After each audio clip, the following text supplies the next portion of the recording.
chapter is all about combining images. And when you combine images, of course, you need them to be in the same document in Photoshop. So let me show you how to open an image directly into another document with a command called Place Embedded.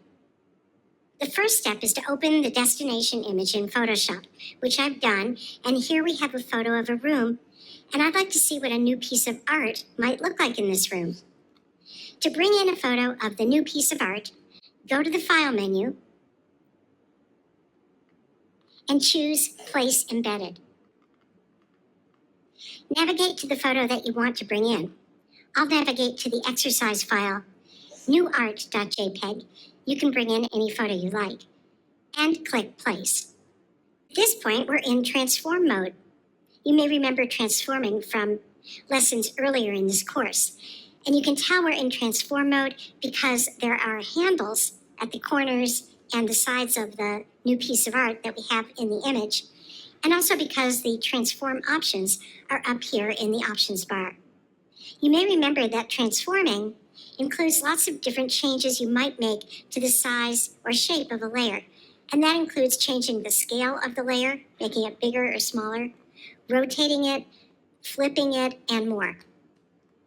Because choosing Place Embedded landed us in transform mode, we can do some of that transforming immediately upon bringing in a new photo like this one, rather than having to go into free transform mode ourselves. Now, this particular image of new artwork is taller than the photo of the room, but that's okay because Photoshop shrinks it down to fit the destination when you use the Place Embedded command. I'd like to make this artwork even smaller to put it on the wall in this room. So I'll go ahead and grab one of the transform handles and drag inward diagonally. And that resizes the image proportionately so it doesn't distort at all. You can also move a layer in transform mode. Just click inside the transform box and drag and put the image where you want it. I'm going to make it even smaller to see how it looks there. You may remember that after transforming, you have to commit the transform in order to exit transform mode. To do that, I'll go up to the options bar and click the check mark. Great. So now let's take a look at the layers panel. Notice that the new art image came in on its own layer, so you don't have to do anything to get all the benefits of working with an image that lives on its own layer. And that means that anything you do to that layer won't directly change other parts of the image. So that's one good thing that the Place Embedded command does for you. Another big benefit of Place Embedded is that it creates a smart object from that layer.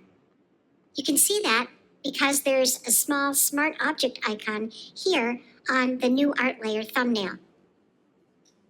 Whenever you're going to transform a layer, you really want it to be a smart object because smart objects protect the quality of content.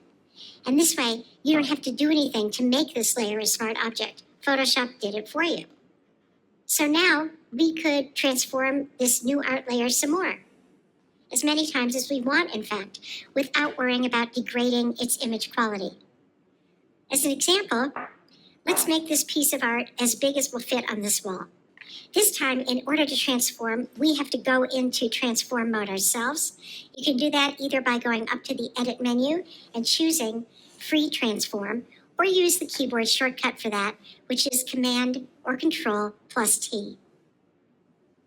Now there's a transform box around the small piece of art again, and I'll just click on any of the anchor points and drag to make the art bigger.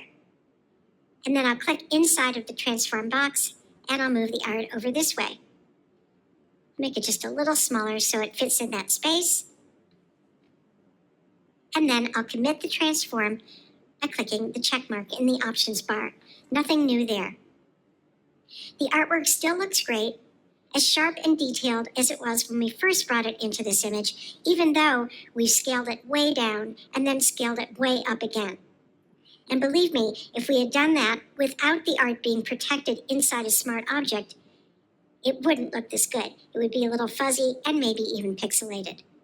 So that's how and why to use the Place Embedded command in the File menu whenever you want to add an image to a composite that you're making or to any image that's already open in Photoshop.